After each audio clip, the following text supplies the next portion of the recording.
Welcome to Magical Aspirations, a podcast for magical people, where we aspire to gather all of the knowledge magic has to offer, a place to illuminate and demystify all things magical.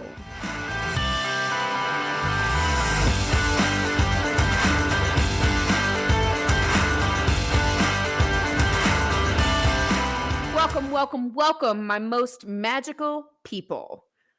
Literally, come hell, high water, water spouts, we're getting this episode out to you guys on time. We're here tonight. We're recording a little bit late, but that's okay. We've got a fun one planned for you guys today. Anyone who's been following along, you know that we've had a string of interviews that we've been doing with some super magical people. But one of my favorite people in the whole world and one of the most magical people that I have ever met is my co-host, one of my co-hosts, Adreyauna. She has a whole host of things that she can claim as her own, and we're just so grateful to have her here as one of the magical creators of Magical Aspirations. Go ahead and tell the people hello, Adreyauna. Hey! Welcome, and as you guys know, we've always got Reverend Raven here as well. We're going to dive deep into...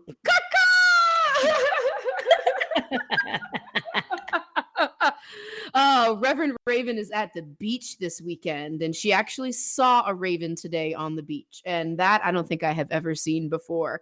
So we're going to dive in really deep with a bunch of questions for Adreyauna. We're going to kind of focus around the ancestors and mediumship and all of the things that make Adreyauna magical. So I want to go ahead and bust right out of the gate with Adreyauna. Go ahead and tell all of the people, what are you studying right now that's really got your heart chakra like lit up? So definitely the birds. I love the birds. They have been so fantastic in their language, showing me their medicine, the feathers, down to how they collect together as like groups and their migration. Just like everything about them has been really fascinating to me, and I am so excited to dive even more because I've just never been like a bird person, but now I am. So that's the biggest thing that I'm studying, and I think go ahead. Any bird in particular? Really all of them. JK. But specifically focusing on kind of of course, your normal neighborhood birds like cardinals, blue jays, mockingbirds, herons. I did not expect to see herons here in Chattanooga, Tennessee, but we have them. Also getting to know the crows. Yes, of course, we love them. And of course, the different hawk species we have around here too. Oh, very cool. I meant to tell you this much earlier. The woodpecker is something important for you. Yes. Yes. Does that mean anything to you now? I have no words, but yes. The woodpecker has been such a reminder, a lightheartedness sign for me, and almost like this don't take things too seriously type of sign. So whenever it pops up, it always reminds me to just like laugh, enjoy, and kind of be in the moment. So I thank you for bringing that back. Yes. Oh, you're welcome. Super funny. I saw a woodpecker this morning. We were in the Ocala National Forest in the middle of Florida, which is a swamp ecosystem in Florida, very similar to where I'm from in Louisiana. But there was a badass woodpecker this morning that I saw, so it just popped into my mind as a message for you, Adreyauna. Yes. Yeah. Well, maybe the woodpecker might be for all of us, because as I was finishing editing our very last episode, I'm pretty sure I sent you guys the picture of this wicked huge woodpecker that just like all of a sudden flew into my backyard. And Adreyauna, as you and I were speaking the other day, there were these two little woodpeckers that came and were just hanging out at my bird feeder together. So fascinating, ladies. I'm gonna have to do some research on that. And I know you're gonna come up with something juicy because you are the animal communicator. Both of y'all are. Like, oof, that is true.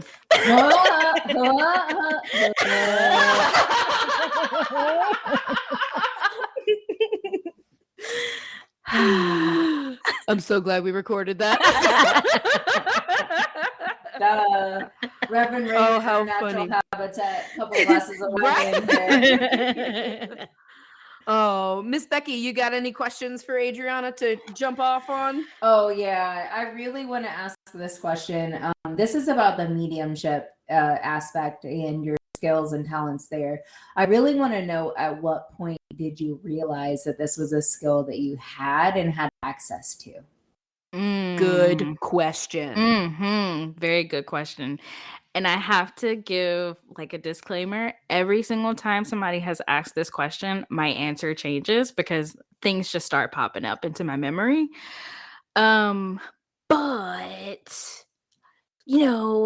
retrospect is 2020, and I think that things started being a little fuzzy around the time once my great grandmother passed away, which was back in 2008. Yes.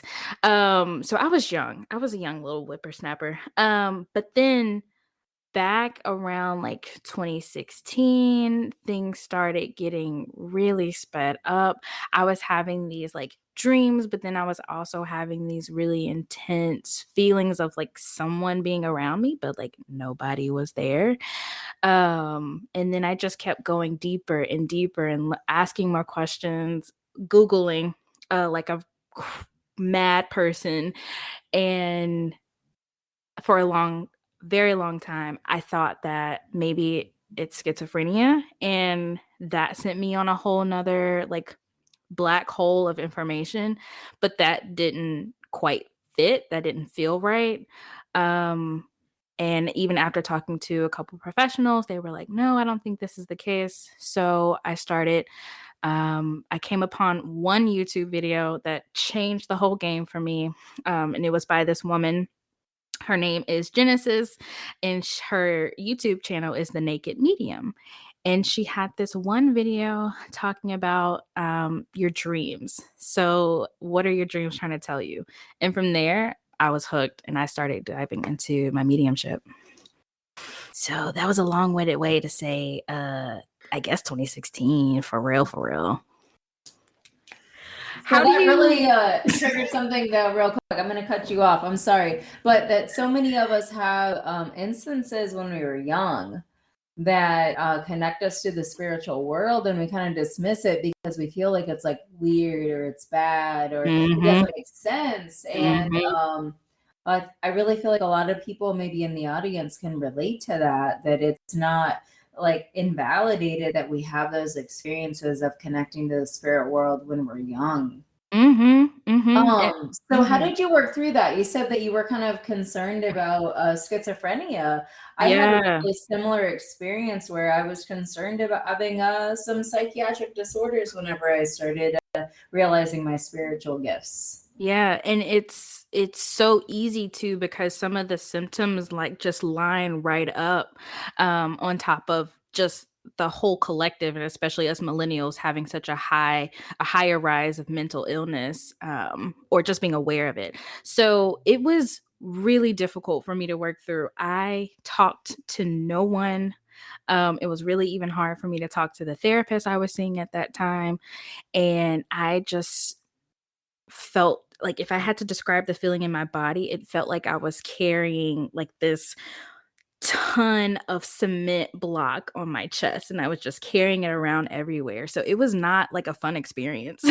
As many people say, like, yeah, just tap in, talk to spirit. Like it wasn't that fun for me, which is why I do the work that I do. But a lot of it had to do with just me getting quiet and trying out these different exercises and seeing where that goes. And then I did a lot of, because I'm an Aries, so like I need to see it sometimes to believe it. And I would actually give the universe a task, give my spirits a task, and then have them show up with the confirmation for me to believe, like, okay, this is like an actual real thing.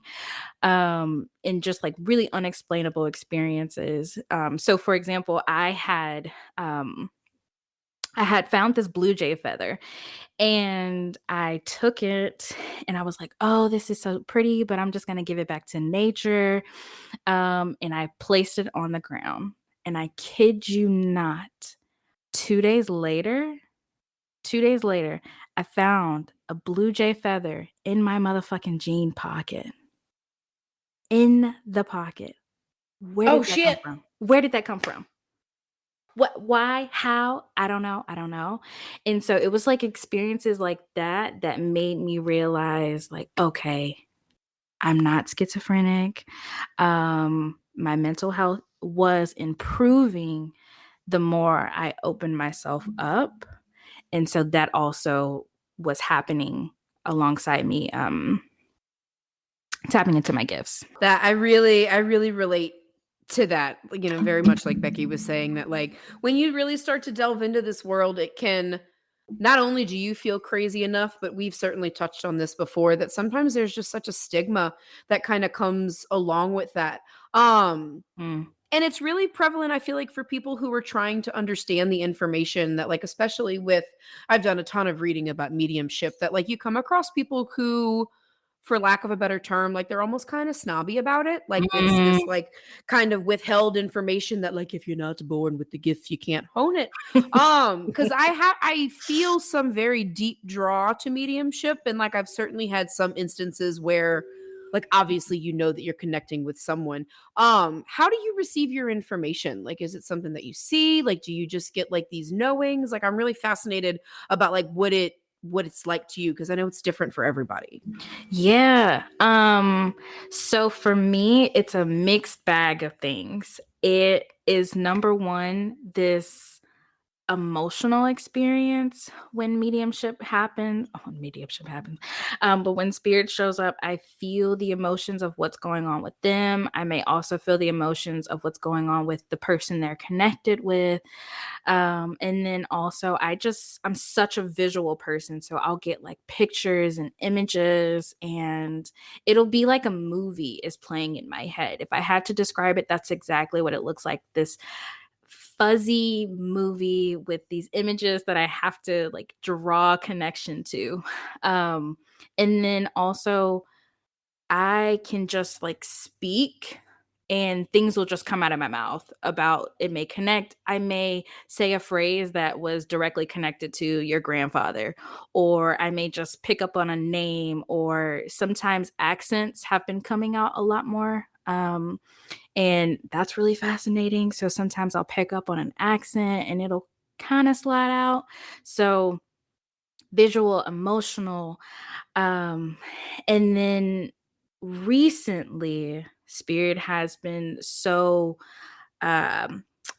like the body, like if, for example, if someone if they died of a heart attack, like they will show that to me in my own body. Like I'll feel a pain in my chest and I'll be like, okay, there's something going on at the chest. And then they'll get a lot more specific. So it starts off like a really big funnel. And then the more I tune into a particular sensation or picture or word, then I get more messages opening up from that. So then it starts to peel like an onion, and you eventually get to like this root message. Okay, I got a couple questions to spin off of that, but the thing that Spirit is really leading me to ask you right now is, how do you protect yourself whenever you're going through these kind of experiences? Like that seems really heavy if all of a sudden you start feeling chest pains, like while you're trying to communicate with someone on the other side. It differs depending on where I'm at or what I'm doing. So when I used to do mediumships down in the French Quarter, I would have to like, my room was set up a particular way. I had to have a glass of water because water is so helpful if you're channeling spirit or doing readings, because water is a conduit of energy. And so it's like, spirits not only pulling from your aura, they're also pulling from the natural aura of water. So I highly recommend that for folks. I also was in a freaking crystal store. So a bitch was already protected just off of that. But then when I'm at home or I go to do a mediumship reading, I have like certain things that I put on my body, whether it's an oil or a scarf or a bracelet or something that is specifically meant for protection. And then a lot of the times once I'm done with the session, I have to find a way to just like zen out, because if I continue to carry that, it can be really detrimental on my health. And I saw that during my first 6 months of doing mediumship readings. And I was just, I was so unhealthy and just tired and lethargic. And it was really bad. But once I actually started protecting myself, things got a lot easier. And I will straight up tell spirit, like, don't drain all of my energy. Don't do that. And I'll call in my angels, I'll call in my guides to kind of put like this wall, this barrier around me, so that whoever spirit wants to connect isn't just, immediately sucking and draining me dry. So I know that's like really all over the place, but I mean it when I say it just depends on where I'm at or in what I'm doing. So like right now, for example, like you're in a safe space, like you're with people who you trust. Like right now, is there like messages that are like coming through, or like your guard's up and you can't, like, because you're not intending to do it, is something not coming through, or does it depend on the person? It really just depends, honestly. And most of the time I do have my wall up, but spirit gonna do what spirit wants to do. So things will just pop in, and for the most part I'll just like ignore it, because if I were to be consistently giving messages, I don't know how long I would live. Like, that is ridiculous to me, to be channeling and just to be that open. But maybe for somebody else it works. But I think a lot of people think that like Monica the Medium or Teresa Caputo, and Tyler Henry, like they're fantastic mediums, amazing, but TV has made it seem like they're just going around giving readings every single day, every minute, and that is just not reality at all. And I think it's really important to make that distinction, just because of so much of what the media, for a lot of the things that we talk about on this podcast, that the media portrays as crazy or silly or whatever. I think it's really important to point out how draining it really can be, like whether you protect yourself or not, like I think that's really fascinating. Have you ever gotten like, a typical like movie question, I guess, like has there ever been like an overwhelming message from the other side you felt compelled to give someone you didn't know? That's a good question. What?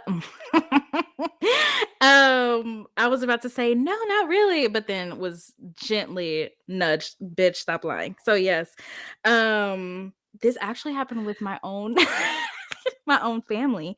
My grandmother, actually, so this would have been her mother. So my great grandmother had come through while I was on the phone with my grandmama, and I was like, oh, I don't know how to do this.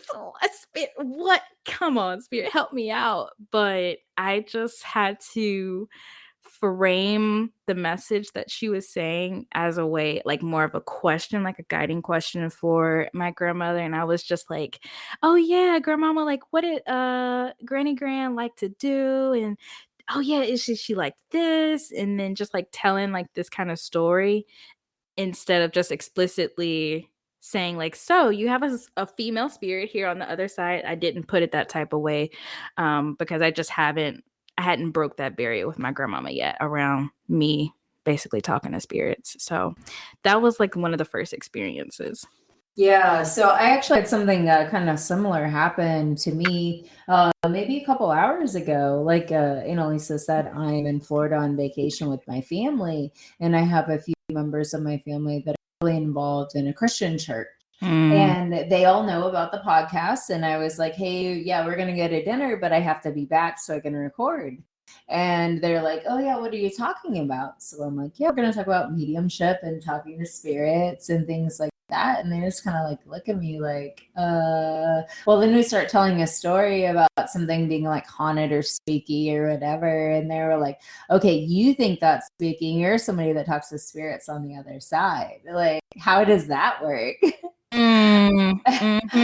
But it was kind of cool because there's so many people in my family that we all have a lot of different beliefs. But at the end of the day, like, I know this is something we're going to talk about later, but we all have a very strong connection to our ancestors and people who have passed on that were important to us in our lives. And it's like, kind of no matter what your spiritual beliefs or what you subscribe to with your spirituality, you have some kind of connection to those who are no longer here in the physical form. I could not have said that better myself. I love that. So then my next question to you is, like, whenever you were starting to realize that this was happening, like, how did you develop this skill more? I got really lucky. And I started I joined a mediumship circle by Nicole Guillaume, of Guiding Echoes. And I was in that mediumship circle for probably 3 years, I want to say. And we met twice a month? Sometimes weekly, just depending on, her schedule. But for the most part, we were at least meeting twice a month, and we were working on different skills, and it was a small circle. So we were all able to like really tap in, give good feedback. We were practicing. She brought in guests, and she just really introduced us to different sides of mediumship. And that was the best experience I could have ever had as I was developing my mediumship. And I always tell people they should join mediumship circles because there is nothing like being in a group of people who are working on the same skill. They're not judging you on the fact that you can talk to spirit and feel spirit, and you get to practice this skill in real life. So that I highly, highly, highly recommend that. Not everybody's circle is the same. So some of these people are out here scamming, but when you find a good circle, it is absolutely priceless. So that is how lucky I was. That's really cool. Just to be able to find a community of people that you can connect with and to build that skill. I feel like trust is very important whenever you're developing any kind of a spiritual skill or any skill in general. But in any kind of spiritual work that I have been working on, like once you can get to know the people that you're practicing with and you can trust them, then you can trust their feedback and know that they're going to help you to develop yourself in the way that you're supposed to be. It's all spirit led. Like you said earlier, you're not just doing the thing because it's like, wouldn't it be cool if I could like talk to spirits? It's not a thing about like glory or like, oh yeah, I'm so cool because I can talk to spirits. It's like, oh, well, I'm being guided to do this. Absolutely. I'm being led to do this. Yeah, it's quite special, and I do wish more people would tap into it. And I think we do naturally, like you were saying, all of us being connected to our ancestors and somebody on the other side, even if it's just a pet, that's mediumship. That's because you're talking to a spirit that's not still here. So that leads me to my next question, Adriana. I told you that they were going to tell me if it was time. Girl, I want to talk about the dragons. Let's do it. Let me give you a little background information. As we're talking about like trust circles and all of these things. So our actual next guest that we're going to be having in a couple of episodes is our tarot teacher, Michelle. After our tarot class ended, we went on a bender of, I don't know, maybe for at least a year or so, I'd have to say. After all of the people from the tarot class, we would normally gather at Michelle's house. And we would just straight up have psychic club, and we would talk about all kind of cool shit. We would do all of these like group meditations, and it was a big room of trust. Many years down the road, Adriana and I started having a conversation where all of a sudden she just drops this little fun nugget about, girl, let me tell you about the dragons one day. And then who knows what the conversation went into after that. So Adriana, tell me about the dragons, girl. Man, it's really weird to hear people tell me stuff that I've told them because I'm just like, I said that out loud. You did. And I remembered. I bet you thought you slipped that little bit in the conversation. You were probably like, oh, she didn't even hear. But I heard and I remembered. Okay, so dragons. This was a very interesting find. I didn't expect to get involved with dragons. So in 2020, I had this absolutely wild and intense dream of this dragon just like I was minding my business, minding my little human business, and I had this dream of this dragon coming in and just basically blaring, "I have come for my daughter." And I'm like, Oh shit. "Sir, who are you? Where are you coming from?" And, I was just like running around just like everybody else was. And this dragon just kept following me everywhere I went. And so I turned around and looked at the dragon. I was like, me? And then from there, this dragon just like wrapped me up and took me, and then the dream was over. So I was like, okay, cool. That was awesome. That was like Avatar in real life. Love that. Um but then from there, I started getting these intense hints to look into the dragons, look into the dragons. So all of 2021 was me tapping in and having these like deep meditations. And it was like one of the more disciplined guides who I've worked with since, because I had to do them at certain times or like when I'm in a certain mood. And the dragons really taught me how to stop relying on external validation. And the dragons came to teach me so much about healing my own self, especially like the symbols that they gave me, the wisdom about the elements that they taught me, the colors and like ley lines in the world. All of that was just like stuff I could easily look up, maybe, but I had no drive to do so. And it was the dragons that really brought me into that. So I love talking about the dragons, and I think each experience is different, of course, as all things. So, yeah. Well, I find that so fascinating because, like I said, this is something you mentioned in a conversation, God, probably maybe close to a year ago or so now, and I Mhm, haven't been led to ask you about it until tonight. The mm, lessons that you said that they taught you, like mm, those are things that I have to imagine you have to have really solid to push through on like really good mediumship skills, like mm, to stop looking for outside validation and like to know who you are, to like trust. That's where I falter in mm, pretty much anything spirit based is like you said, like you are, I'm an Aries and I really need to like see it, touch it, feel it, mhm, experience it sometimes for it to stick. And I have a lot of trouble with like non-tangible proof mhm, that like this shit's real, you know? mhm, mhm. And you know what? It's that very reason is the number one reason why I started getting interested in them the first place, because I was having some other dreams, some other intuitive dreams that I was like, I have no proof for this. I don't know what to do with this. And then that's when the dragon started showing up, because I was getting so stuck on the tarot cards or the fire, the candles, the going to get readings. I was getting stuck and hung up in that. And it was literally stunting my growth.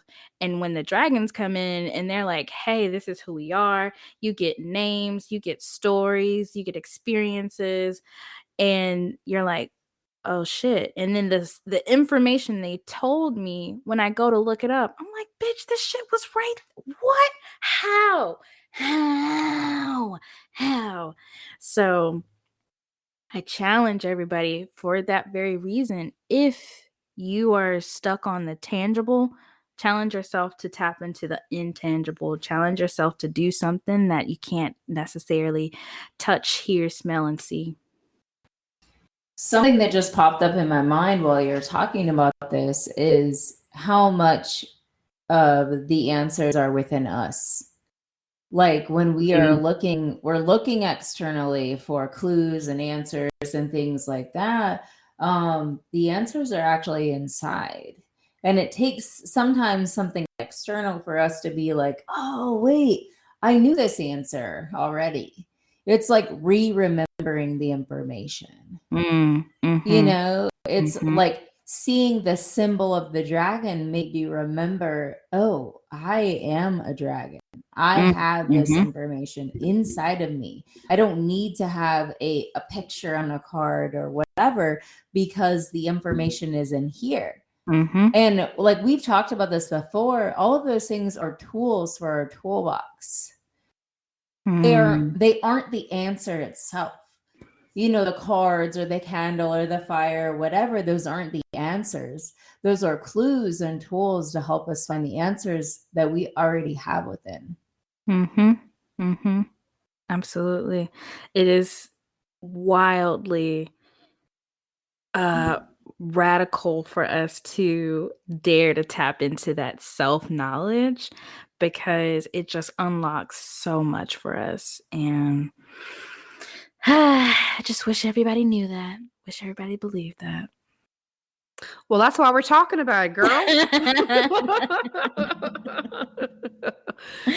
So that's, I think we might be starting to get to the segue into the ancestors.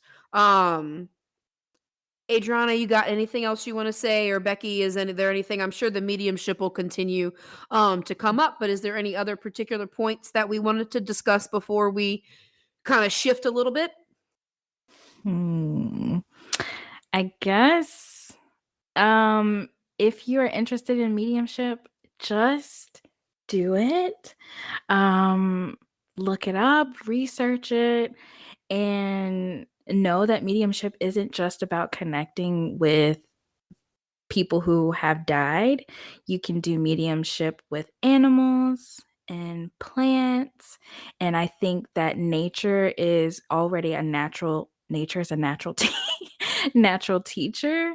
And so you might find it a whole lot more easier to communicate with these animals and plants and crystals and other things. And then you'll be able to work your way into people mediumship. Yeah, I think that's something that I have gotten hung up on for a while. Like when I hear the term mediumship, I think it's something like high up, high in the sky, pie in the sky kind of deal. Like I'm not a medium, like that's above my pay grade kind of deal. But you know, like whenever I think about it, it's like, well, I am connecting with the spirits of the animals and my ancestors and the plants and things like that, actually on a daily basis. So if that's how you define mediumship, I actually am already doing it. So I think for people listening out there, like, don't doubt yourself and your skills. Like if you feel a connection, then you have a connection. Listen to those messages that are coming through. Someone or something is telling you something for a reason, and listen to that message. It's valid. Absolutely. Don't invalidate it because you feel like, well, I'm not a medium, you know? Or yours doesn't look the same way as somebody else's. Right. Your experience is just as valid as someone else's. So, you know, realize that, validate it, and listen to that message that whomever is trying to share with you. That right there. Yeah, definitely. I think that's really, really important. Like it's not, I know we talk about some like big things sometimes, but like it's just really so simple when you get down to it, you know? All right. Well, I think the ancestors are ready to be talked about. Got them warmed up. I hear you guys. Yep, they said, all right, guys, it's been a few minutes. Hey, let's get into the juice. Get into the juice. So, Adriana, we'll just as a jumping off point, what's your favorite way to connect with your ancestors? Ooh. Damn, that's a really good question. Dancing. I love it. Dancing. I am not I'm not a great dancer, so don't think I'm over here just like giving a Golden Globe type of action, but it is such a freeing experience and action to just like dance to some music and to like really feel music. And I've just had some of the best experiences of connecting with my ancestors by just dancing alone and just like wildly expressing myself. So that's definitely number one. And number two is always and forever will be food. Food.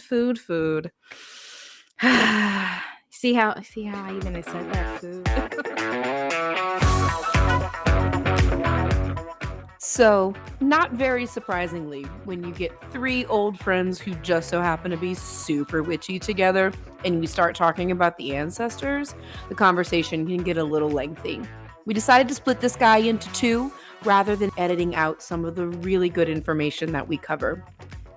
Come back next Tuesday to tune into part 2 of our interview with Adreyauna.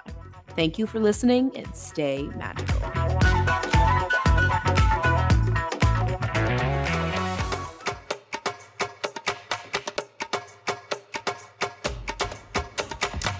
Thank you for tuning in to this week's episode of Magical Aspirations.